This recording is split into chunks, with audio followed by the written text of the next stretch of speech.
Bienvenido al programa Biblia Fácil. Nuestro tema de hoy es el santuario como un lugar atacado. ¿Quién ataca el santuario? ¿Quién quiere derribar todas las verdades que se encuentran en el santuario? Ese será nuestro tema de hoy. Y como siempre, allí con Biblia en mano estamos listos para poder pedir la dirección de Dios y para que a través de su Santo Espíritu podamos comprender el tema de hoy. Antes quiero hacer una advertencia muy simple.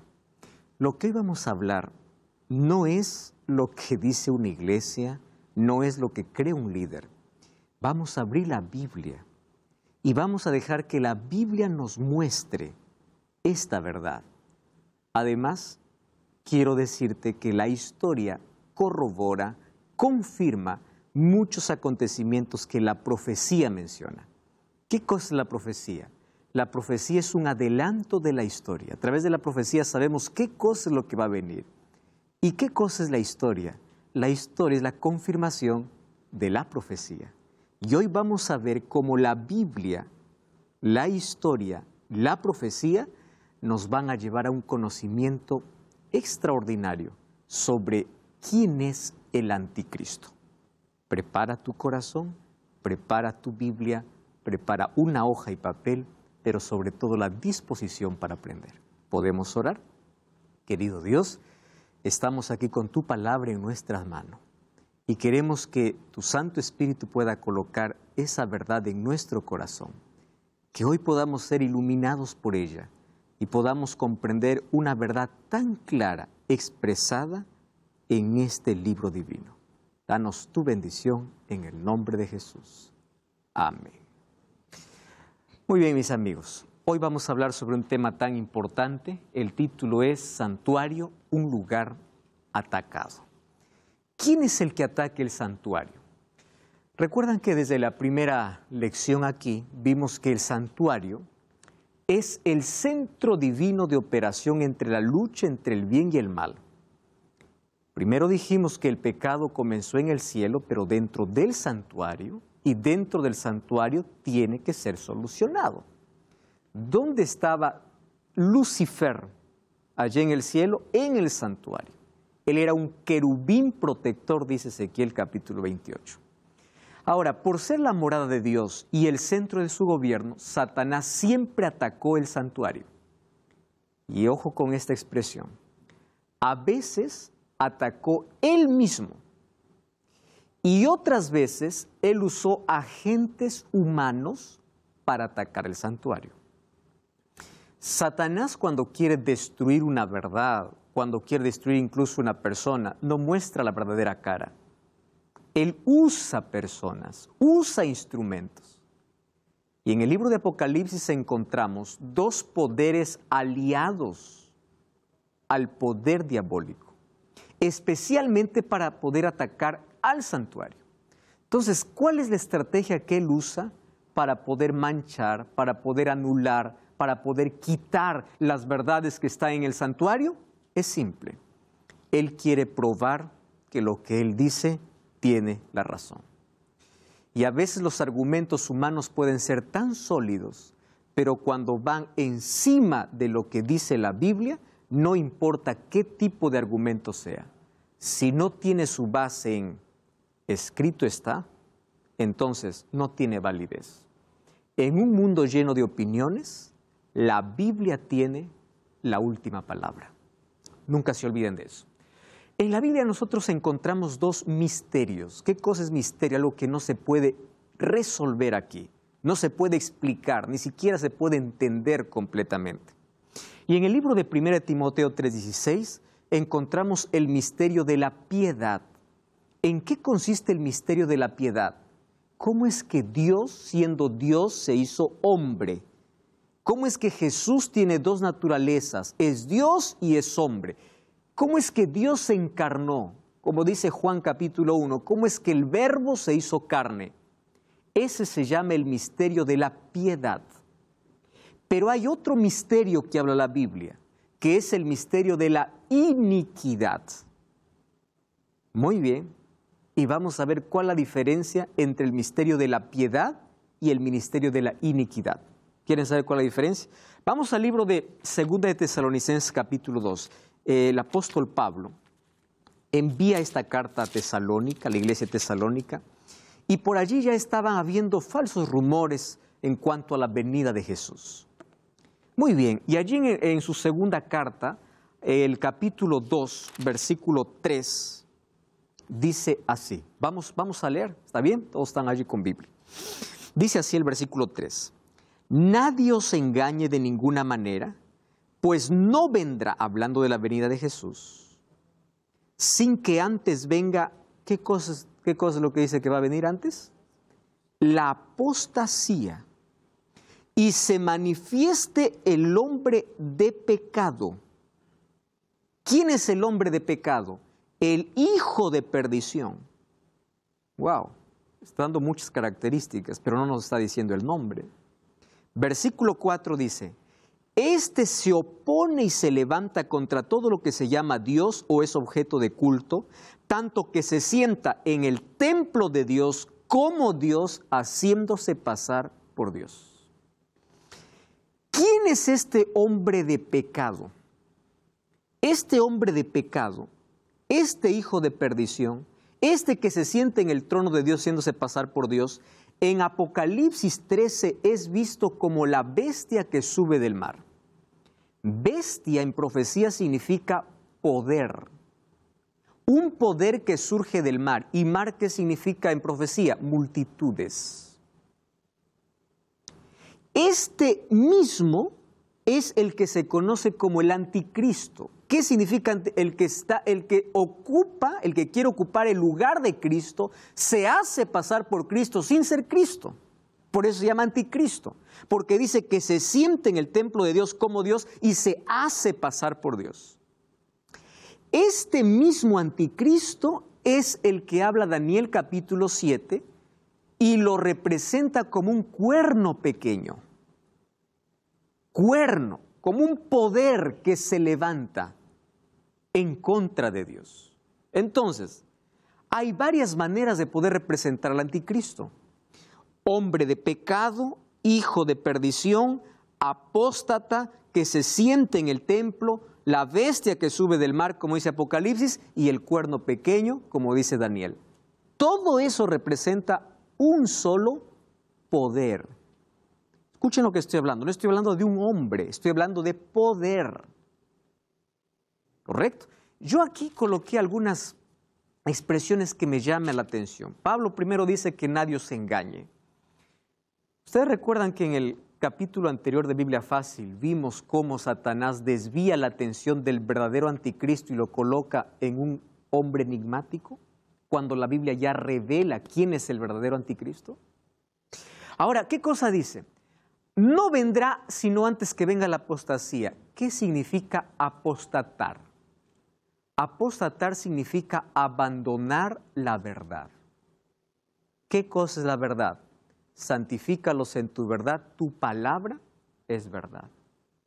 Es decir, este hombre tenía la verdad, pero abandonó la verdad y colocó algo encima de la verdad. Eso se llama tradición, encima de la verdad. Estoy dando aquí algunas características. Apostasía es aquel que tiene la verdad, pero abandona la verdad diciendo que tiene la verdad. Número 2.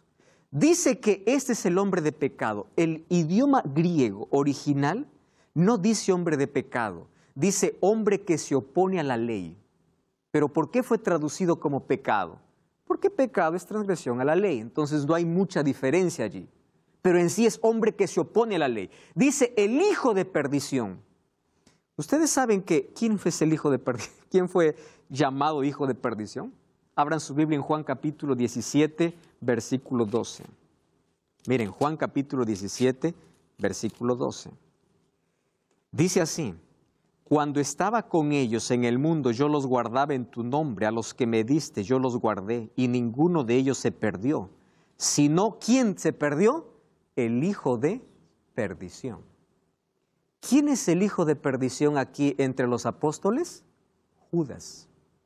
El único que se perdió. Ahora presten atención. ¿Por qué a este hombre de pecado se le dice hijo de perdición? Porque este es alguien que también dice estar con Jesús.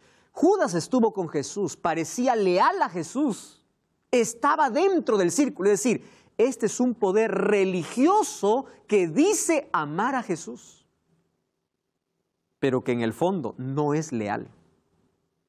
Miren las características que está presentando hacia el anticristo.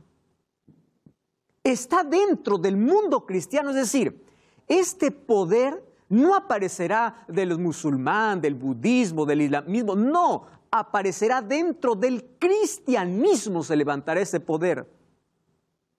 Y miren esta declaración, el cual se opone y se levanta contra todo lo que se llama Dios y objeto que es objeto de culto, tanto que se siente en el templo de Dios, haciéndose pasar por Dios. ¿Dónde se siente? En el templo de Dios. Templo de Dios, aquí en la Biblia, es considerado templo todos los creyentes. O sea, este anticristo se levanta dentro de aquellos que dicen creer en Dios, de aquellos que dicen creer en Cristo.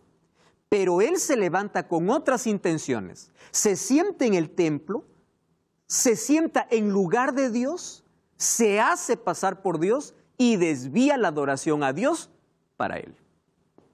Ya nos ha dado muchas características. ¿Quién es el anticristo? Pero para poder descubrirlo mucho mejor, veamos cómo en la historia nos confirma esto.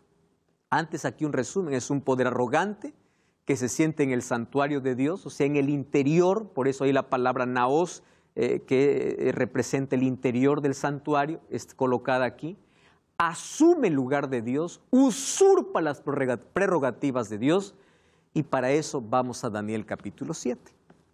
Daniel capítulo 7 habla acerca de la historia del mundo en una sola profecía. ¿Y qué cosa dice Daniel capítulo 7? Daniel capítulo 7 habla de 4 poderosos imperios que se levantarán en todo el mundo. Esos 4 imperios están representados por 4 animales. Primer animal, león. Segundo, un oso con 3 costillas. Tercero, un leopardo con 4 cabezas. Y el cuarto animal es una bestia indescriptible porque es terrible. ¿Y a qué representa estos 4 animales? 4 imperios. El primer grande imperio representado como león con alas, ¿a qué representa? Babilonia. Babilonia tenía una agilidad para conquistar, mientras Nabucodonosor estaba vivo, conquistaba todo y fue uno de los imperios más poderosos de la historia. Pero dice que sus alas fueron arrancadas. ¿Y cuándo fueron arrancadas? Recuerden que Daniel capítulo 4 habla que Nabucodonosor se enloqueció y comenzó a declinar su imperio hasta que llegue el otro imperio, que son los medos y persas. Llega Ciro, desvía el río Éufrates y conquista Babilonia en el año 539, un mes de octubre. Y cuando conquista a Babilonia, ¿por qué es un oso que tiene un lado más que el otro? Porque aquí 2 se unen, se alían los medos y los persas para poder conquistar a Babilonia. ¿Y qué significan las 3 costillas? Las 3 grandes conquistas que hicieron los medos persas. ¿Cuáles fueron? Babilonia, el otro fue Egipto y el otro fue Libia, las 3 grandes conquistas. Pero su imperio pasó, porque allí vino el otro imperio con Alejandro Magno, o Alejandro el Grande, ¿no? Alejandro con solo 33 años conquistó casi todo el mundo y murió a los 33 años. Era el imperio griego. Grecia fue un imperio muy fuerte. Cuando Alejandro murió, 4 de sus generales tomaron cuenta del imperio, o sea, se apoderaron del imperio para poder gobernarlo. Esos 4 generales están representados por 4 cabezas. ¿Quiénes eran los 4 generales? Ptolomeo, Casandro, Lisímaco y Seleuco. Lamentablemente, el imperio griego, por más influencia que tuvo, fue conquistado por el imperio romano. En la batalla de Pydna, en el año 168, Grecia cae ante el Imperio Romano.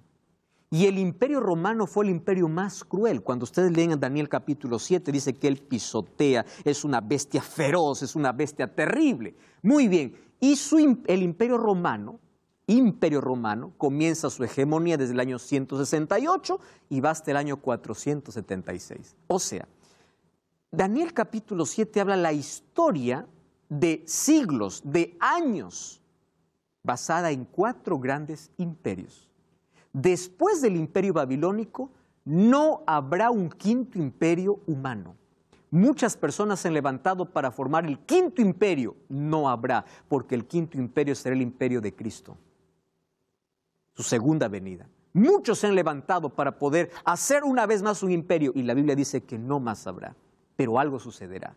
De este cuarto imperio surge un cuerno pequeño. Vamos entonces al capítulo 7, versículo 8. Miren lo que dice.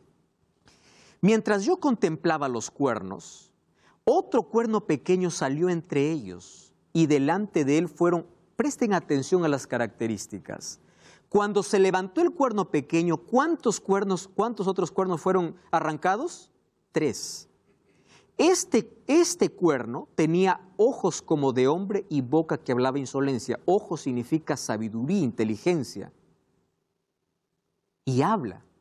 Este es un símbolo, obviamente. No hay un cuerno que habla, pero este es un símbolo de un poder. Vamos a leer el versículo 21. Miren lo que dice el versículo 21. Y veía yo que este cuerno, hablando de ese cuerno pequeño, hacía guerra contra los santos y los vencía. ¿Quiénes son los santos? El pueblo de Dios. O sea, este cuerno pequeño dice que blasfema contra Dios. ¿Dónde dice eso? Vamos al versículo 25. Vamos del versículo 23. Dijo así: la cuarta bestia será un cuarto reino sobre la tierra, diferente de los otros reinos. De la tierra devorará, trillará y despedazará. ¿Cuál es la cuarta bestia? El Imperio Romano. Mira el versículo 24. Los 10 cuernos significan que de aquel reino, ¿de cuál reino? Del Imperio Romano, se levantarán 10 reyes, ¿correcto? Y después se levantará otro, pero será diferente. Y cuando se levante, derribará ¿a cuántos? A 3.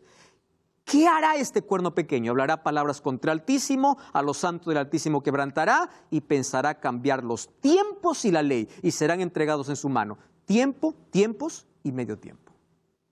Presten atención a todas las características que presenta. Yo lo he resumido acá. De la cuarta bestia, que es el Imperio Romano, ¿qué cosa dice? Que surgirá un cuerno pequeño. Lo que pasa es que la cuarta bestia dice que tenía 10 cuernos. Ahora les voy a decir qué significa esos 10 cuernos. Muy bien, pero cuando sube este cuerno pequeño, para que suba el cuerno pequeño, 3 de los 10 son arrancados. ¿Está bien? Estoy resumiendo acá. Este cuerno pequeño tiene ojos de hombre, significa inteligencia. Habla palabras contra el Altísimo, se habla blasfemias, y hace guerra contra los santos y los persigue. ¿Y cuál es la última característica? Cambiará los tiempos y la ley. O sea, más claro no puede ser aquí la visión que tiene Daniel sobre quién es el cuerno pequeño. Lo dice con características exactas. Cuando nace, derriba 3, habla palabras contra Dios, persigue al pueblo de Dios y va a cambiar los tiempos y la ley. No se olviden de esas características. Entonces la pregunta es, ¿quién es él? ¿Quién es? Vamos a la historia. En la historia vemos que del Imperio Romano, el Imperio Romano fue conquistado por 10 tribus. Esos representan los 10 cuernos. ¿Quiénes eran esas 10 tribus? 10 tribus bárbaras. ¿Qué significa bárbaras? Extranjeras. Constantino, desde el año 330, comienza a cambiar la capital y lo lleva a Constantinopla. Hace incluso una ciudad en honor a su propio nombre. El imperio comienza a debilitarse. 10 tribus empiezan a minar todo el Imperio Romano. ¿Y saben qué cosa sucede en el año 478? En el año 478, 476, Odoacro va hasta la silla del sumo pontífice y lo derrota. El último emperador romano se llamó Rómulo Augusto. Rómulo Augusto entrega la corona y la autoridad y se rinde ante Odoacro, que era uno de los que lideraba las 10 tribus bárbaras. ¿Y qué sucede? A partir del año 476 desaparece para siempre el Imperio Romano. Nunca más hay un Imperio Romano. Pero ¿cómo es dividido el Imperio Romano? Esas 10 tribus bárbaras, a todo el imperio, lo divide por territorios. Ese territorio, ¿cómo se llama hoy? Europa. Gran parte del continente o el continente europeo antes era un solo imperio, el Imperio Romano. Y esas 10 tribus dividen ese territorio. Ahora, cuando Odoacro conquista a Rómulo Augusto, ahí hubo guerra entre ellos, entre los 10, y aparece Teodorico para poder deponer a Odoacro. Entre esa guerra que habían entre esos reyes, aparece un hombre. Este hombre es muy importante en la historia. Se llama Franco Clodoveo. Franco Clodoveo se había convertido al catolicismo.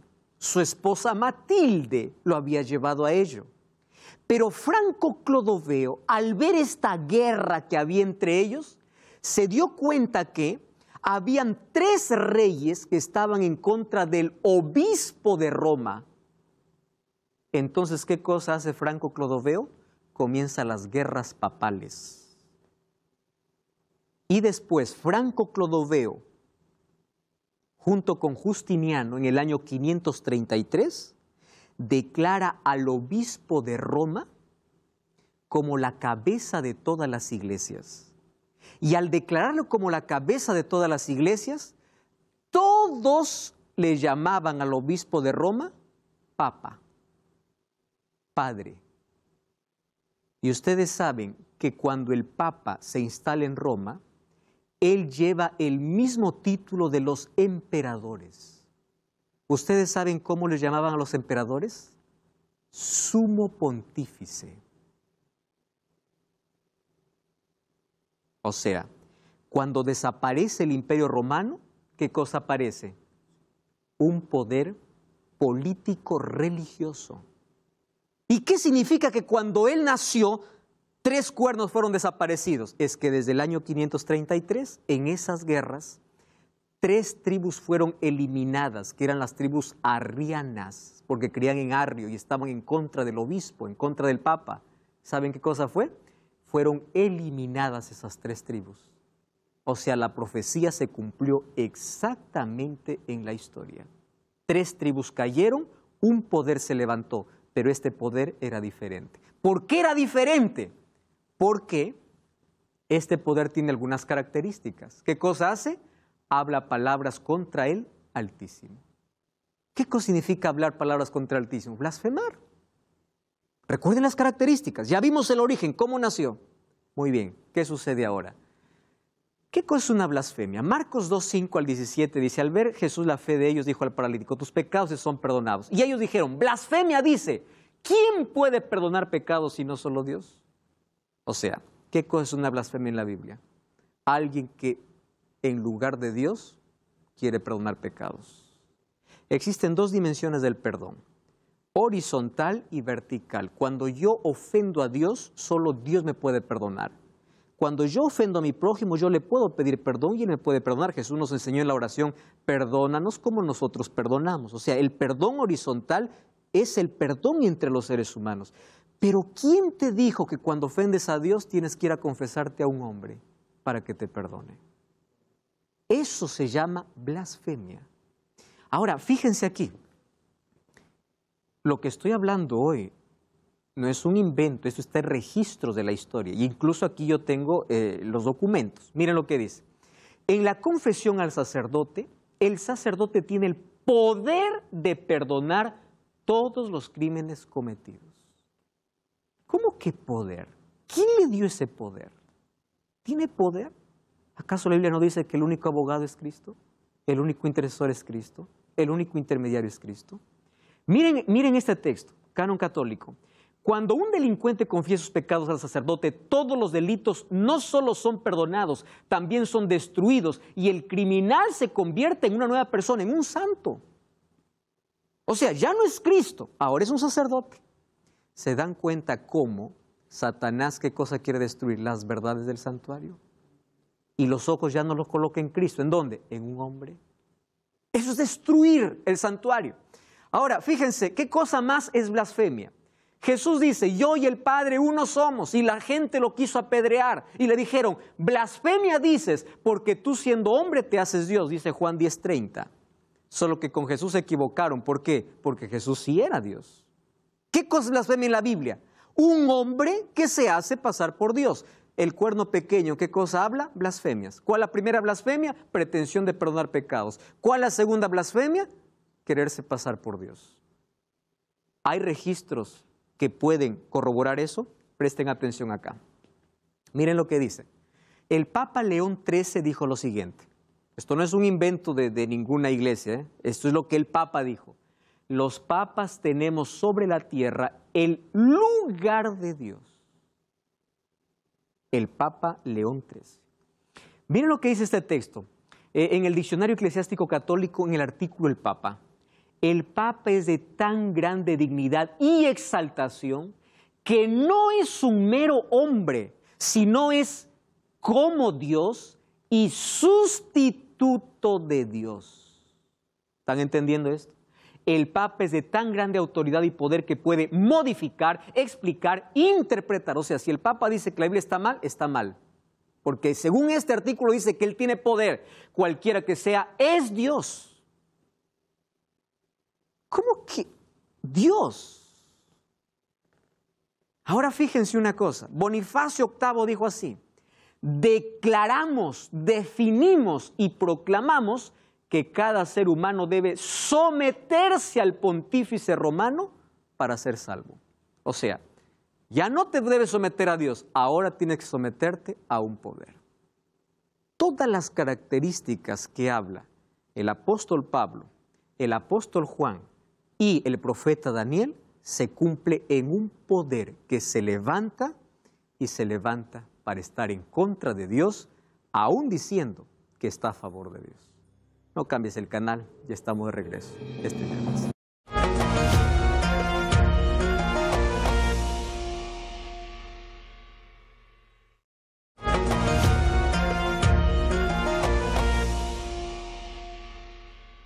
En el estudio de hoy estamos hablando sobre un poder que quiere ocupar el lugar de Dios aquí en la tierra.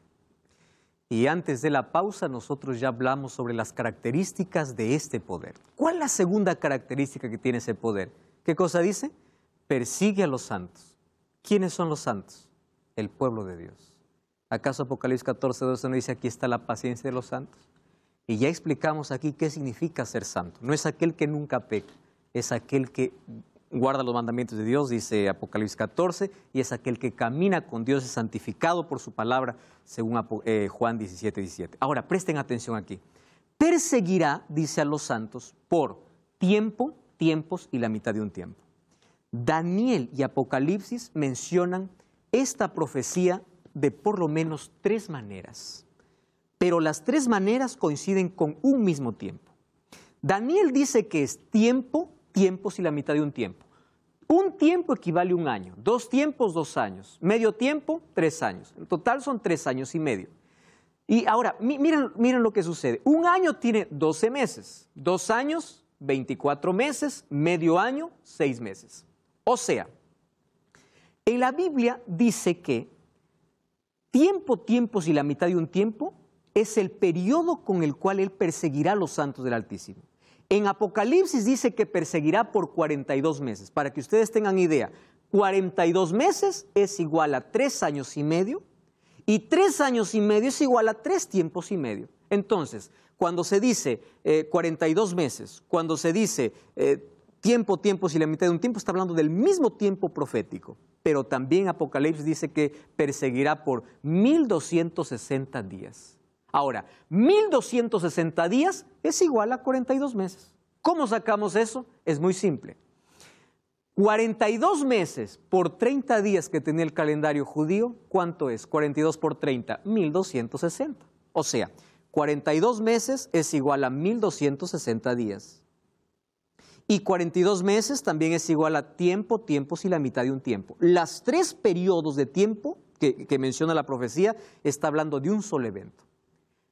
¿Cómo se cumple esto en la historia? Al comenzar le dije que la profecía es un adelanto de la historia y la historia es una confirmación de la profecía. Miren, ¿qué sucede? Este poder persiguió por 1260 años al pueblo de Dios. ¿Cuándo comienza? En el año 538. En el año 538 él tiene el poder absoluto. ¿Y saben qué comienza allí? Vamos a revisar cualquier libro de historia. Esto es lo que se conoce como la Edad Media, la Edad Oscura, la Edad de Persecución. ¿Y qué sucede en el año 1798? En el año de 1798, el Papa Pío VI es tomado prisionero por el general Berthier, enviado por Napoleón Bonaparte. Mientras él estaba celebrando su coronación en la Capilla Sixtina, todo su poder fue quitado. Y allí acabó este periodo. Y de allí, obviamente, que vienen otros periodos en la historia. Pero se cumplió exactamente la persecución. Hubieron 12 siglos de tinieblas y persecuciones, cruzadas, horrores. ¿Recuerdan de la Santa Inquisición? Yo no sé qué santo tenía. Están colmados de pasajes oscuros, cárceles, registros teñidos de sangre, torturas. ¿Quiénes eran torturados? Aquellos que no obedecían lo que el Papa decía. Miles de cristianos fueron ejecutados. Miles. Y aquel que quería ser fiel a Dios, ¿a dónde iba? Allá, lejos de la ciudad. Por eso es que en Apocalipsis 12 dice que la mujer huyó al desierto. ¿Qué significa desierto? Lugares desolados. ¿Por qué huyó al desierto? Por 1260 días o 1260 años. Porque estaba siendo perseguida. Por eso es que Dios tenía que traer esa iglesia que mantenía la verdad y estaba escondida nuevamente a la luz, para poder restaurar todas las verdades que este sistema había echado por tierra. Ahora, y aquí en Daniel capítulo 7 encontramos todas las características de su cumplimiento. Hay algunos que intentan colocar que ese cuerno pequeño es Antíoco Epífanes, pero no es así por las características que coloca Daniel 7. Surge de la cuarta bestia, aparece después de los 10 cuernos, es diferente a los otros, es más grande que todos, arranca 3, blasfema contra Dios, hace guerra a los hijos de Dios, cambia los tiempos y la ley y empieza a perseguir a los santos. Es decir, todo eso exactamente se cumple en un poder. Y esto no tiene que ver con una persona, con una religión, esto es la Biblia, es la profecía. Dios mostró a Daniel desde un comienzo que el cuarto reino tendría 2 fases, o sea, el imperio romano. Una que es pagana o imperial y otra cristiana. Una de Césares y el otro de papas. Cuando el César salió del trono, ¿quién ocupó el trono de Roma? El Papa. Con el mismo título, sumo pontífice. Y eso fue un reino perseguidor de cristianos. Intentó eliminar todo tipo de herejía. ¿Y qué cosa era herejía? Estar en contra de lo que ellos decían.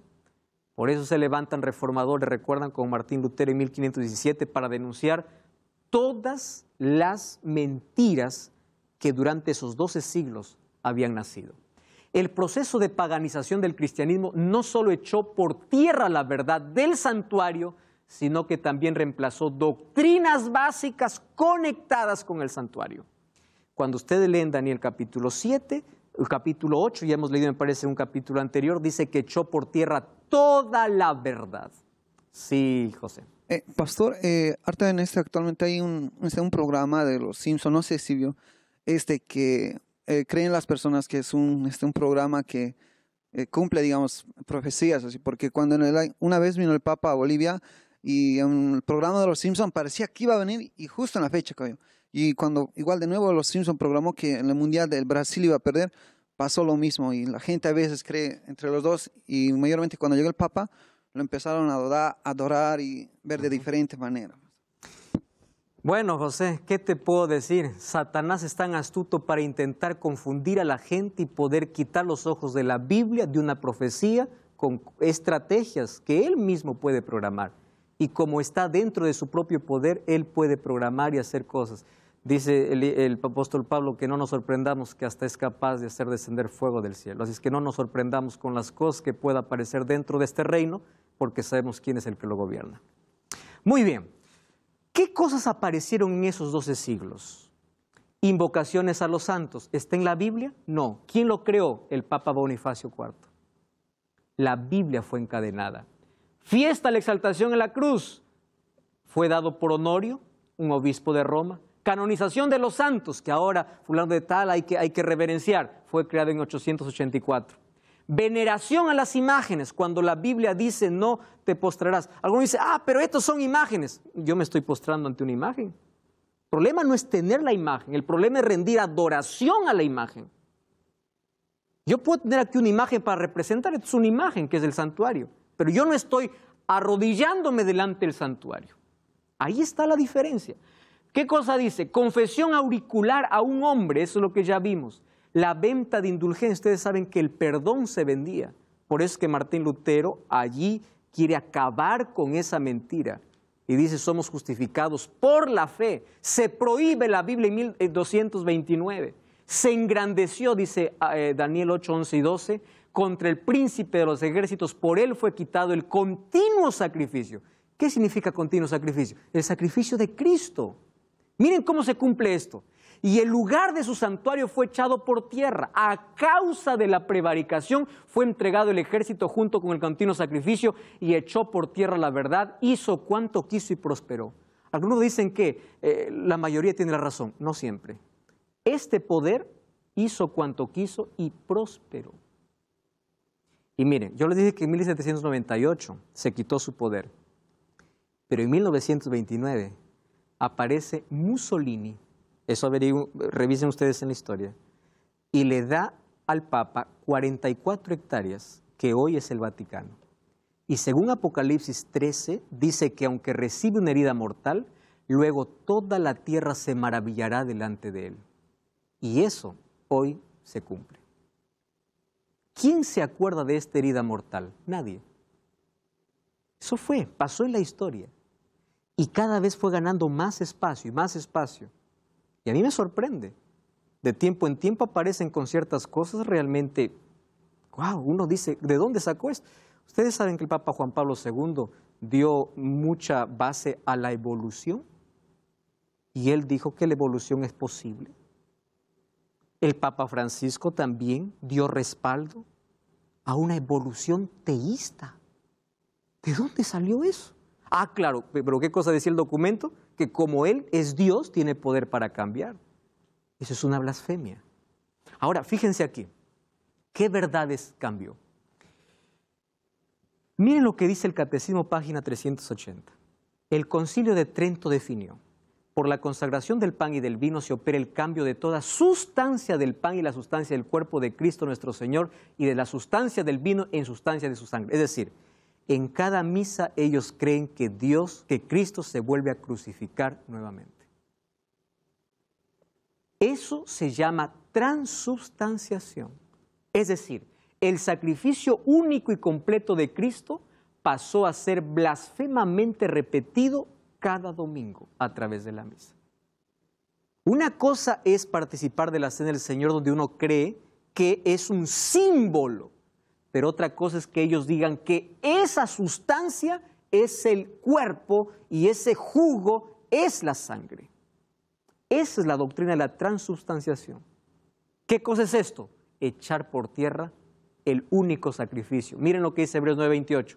Cristo fue ofrecido una sola vez, no todos los días, para llevar los pecados de muchos. ¿Qué cosa dice? Miren este libro, La misa en la historia, en la página 115. La misa es un sacrificio ofrecido por los vivos y por los muertos. ¿Qué cosa entendimos aquí en el santuario? Que las decisiones de salvación, ¿cuándo son? Solo en vida. Miren esto. La intercesión única y exclusiva de Cristo en el santuario celestial fue sustituida por la mediación de la Virgen María y de los santos muertos. ¿Cuántos textos hemos leído aquí? único camino, único abogado. No dice abogados, no dice caminos, no dice intercesores. Uno solo, dice 1 Timoteo 2:5. ¿Quién es? Jesucristo. Miren lo que dice el Catecismo, página 273. La Inmaculada Virgen, preservada, inmune de toda mancha de la culpa original, terminado el curso de la vida terrenal, fue llevada en cuerpo y alma a la gloria celeste, para que más plenamente estuviera conforme a su Hijo, Señor de señores y vencedor del pecado. Fue exaltada por el Señor como reina del universo. ¿Dónde está eso en la Biblia? Otra cosa dice, la asunción de la Virgen María es una participación singular de la resurrección de su Hijo y una anticipación de la resurrección de los cristianos. Cuando dice que Cristo fue la primicia, no dice que fue María. ¿Recuerdan la fiesta de las primicias por qué Cristo fue llamado primicia? ¿Qué dice 1 Timoteo 2:5? Hay un solo Dios y hay un solo mediador entre Dios y los hombres, Jesucristo, hombre. Ahora, ¿cómo echó por tierra la verdad? ¿Qué cosa está haciendo hoy Jesús en el cielo? Intercediendo por el ser humano. Pero colocó un sistema falso. Miren, Cristo ya no es intercesor, ahora son los santos y María. Cristo no murió una vez, no, ahora puede morir cada domingo en la misa. Ahora, otra cosa, tú ya no puedes confesarte a Dios, ándate a un sacerdote para que por medio de él te acerques a Dios. Wow, esto es terrible. ¿Y cuál otra característica? Miren, los mandamientos, vamos aquí, del Decálogo fueron modificados. Ustedes vean, yo no traje hoy, pero muestro siempre el catecismo.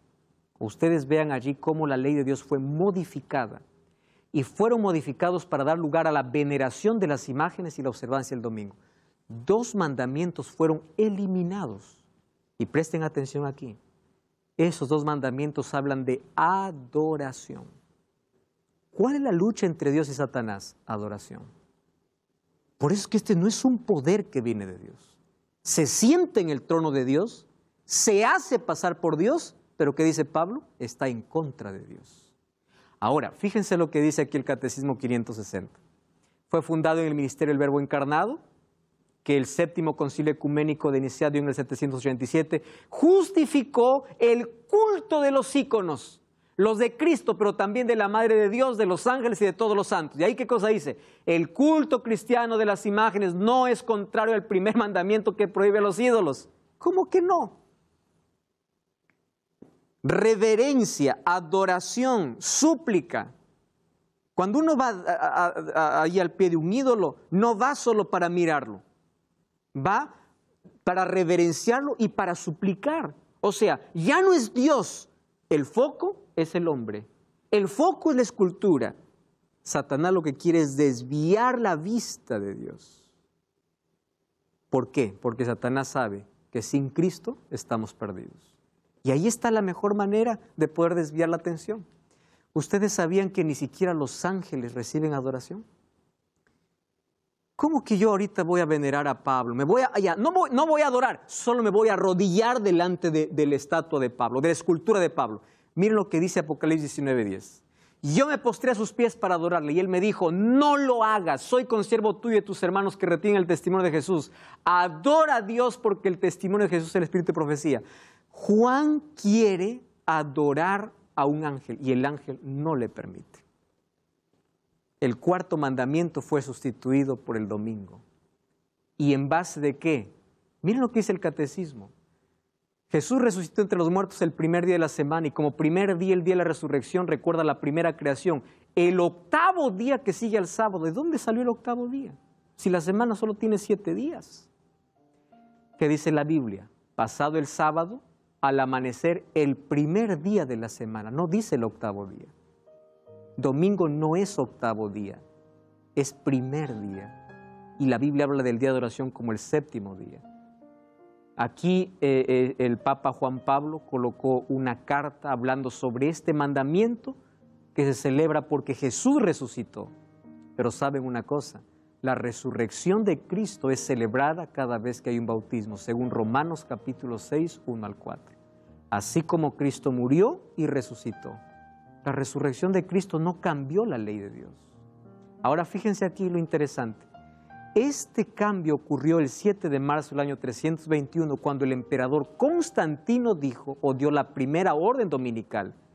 Y esto fue confirmado en un concilio religioso, en un decreto imperial pasó a un concilio religioso en el siglo IV. Y allí dijeron, no, bueno, está bien, vamos a adorar el domingo, vamos a cambiar al día domingo porque resucitó Jesús. Pero ustedes saben que eso no fue el origen. Constantino era mitraísta y él adoraba al sol. Y al sol se le adora el día domingo. Así fue sustituido el día de reposo por un falso día de adoración. Si ustedes van al catecismo, en la edición del 97 dice, ¿cuál es el séptimo día? Respuesta es el sábado, el séptimo día. ¿Por qué observamos el domingo en lugar del sábado? Miren cómo responden. Porque la Iglesia Católica transfirió la solemnidad del sábado para el domingo. El cardenal James Gibson dice así, o Gibbons, ustedes pueden leer la Biblia de Génesis a Apocalipsis, no encontrarán ni una línea autorizando la santificación del domingo. Refuerza la observancia del sábado. Y miren lo que dice, la Iglesia Católica por más de 1000 años antes de la existencia de un protestante, por virtud de su misión, cambió el sábado por el domingo. No es un cambio dado por Dios. En la historia, y ellos mismos pueden dar fe de eso. Además de eso, ellos ya vimos, ¿no?, cómo pueden derribar la creencia en la venida de Jesús. La esperanza en la segunda venida personal y visible de Cristo dio a la teoría pagana que una persona es recompensada cuando muere. Cuando uno muere, va a recibir recompensa, ya sea el paraíso o ya sea el infierno. Todas las doctrinas, las creencias que Dios mostró en el plan de salvación aquí en el santuario, ¿qué cosa fue? Desterrado, fue acabado, fue destruido. Probablemente el tema de hoy puede sacudir tu creencia, pero no tu fe, fortalece tu fe. Y yo no sé en qué lugar estás, pero sé que el Espíritu Santo está tocando tu corazón.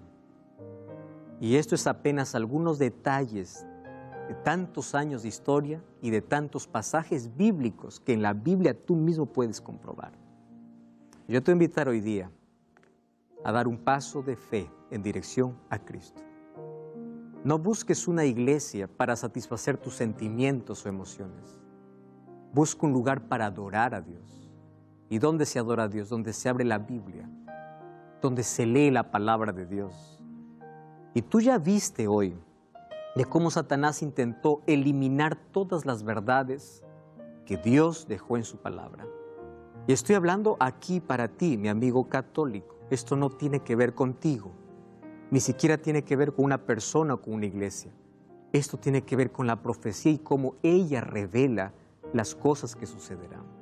Sin embargo, hoy yo te voy a invitar en el nombre de Dios a ponerte de parte de la verdad, que tomes una decisión de entregarte a Cristo, pero de poder resaltar la palabra de Dios, de colocar tu fe no sobre la arena, sino sobre la roca, de colocar tu fe en la palabra de Dios, no en la tradición, de colocar tu fe en Cristo, de mirar a Cristo, no a otro intercesor, Cristo, Él es tu mediador.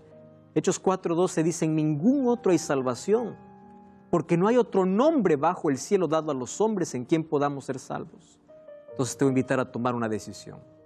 Y aquí tú vas a ver una dirección que aparece en tu pantalla. Ingresa a esa dirección. Yo voy a estar orando por ti. ¿Y qué vas a decidir? Tú vas a decir dos cosas. Número 1, entregar completamente tu vida bajo la dirección del Espíritu Santo. Y número 2, ser bautizado por inmersión como la Biblia lo dice. Por eso te invito a tomar esta decisión. He estado orando por ti y sé que el Espíritu Santo está tocando tu vida. Llegó el momento de poder permitir que Dios coloque su verdad y su palabra en nuestro corazón y que podamos vivir en esa verdad. Tome esa decisión. Todo lo nuevo siempre causa temor, pero ese temor se pierde cuando tú sabes que la decisión que vas a tomar es una decisión basada en la palabra de Dios. Cristo está llamando a sus hijos fieles y sinceros, porque yo sé que hay muchos sinceros y fieles en todo el mundo, en todas las iglesias, en todas las religiones, en todo lugar. Pero esas personas, cuando conocen la verdad, dejan de creer o dejan de poder continuar en su propia tradición y creencia y comienzan una nueva relación con Dios. ¿Por qué nueva relación? Porque ahora tienen una mejor comprensión de la palabra de Dios. Entonces yo te invito en el nombre del Señor a que hoy puedas no solo analizar tus creencias. Si tú ves que hay cosas equivocadas que hasta hoy has estado observando, ya conoces el plan de salvación que Dios dejó revelado a través del santuario, pero también sabes que el lugar donde tú estás es un lugar donde, en lugar de mostrar a Cristo como el Salvador, se muestra una salvación por un camino equivocado. Y tú sabes que hay un solo camino. Tú no puedes entregar tu voluntad a una iglesia o a un líder, sino a la palabra de Dios. Y si crees que la palabra de Dios es la fuente de autoridad, escucha la voz de Dios a través de ella. Apocalipsis 18:4 dice, salí de ella, pueblo mío. ¿De dónde? De las tradiciones, de la confusión, del griterío, de la falsedad. Sal de allí, porque Dios aquí tiene un pueblo. Y un pueblo que exalta la palabra de Dios. Un pueblo que está preparando para el encuentro con Dios. Sus miembros no son perfectos, pero todos tienen un fundamento en la palabra del Señor. Te invito a buscar una iglesia adventista del séptimo día, pero también te invito a tomar tu decisión ingresando en esta dirección, porque yo quiero orar contigo. Cierra tus ojos, vamos a orar. Querido Dios, gracias porque en tu palabra encontramos la verdad que necesitamos conocer. Gracias porque tu Santo Espíritu nos lleva al conocimiento de esa verdad y con tanta sinceridad y fidelidad aceptamos tu voluntad. Hay cientos de decisiones en este momento y personas que a partir de hoy quieren vivir haciendo tu voluntad. Danos fuerza, tu Santo Espíritu, que nos impulse y nos guíe hasta el día final. En el nombre de Jesús. Amén. Amén.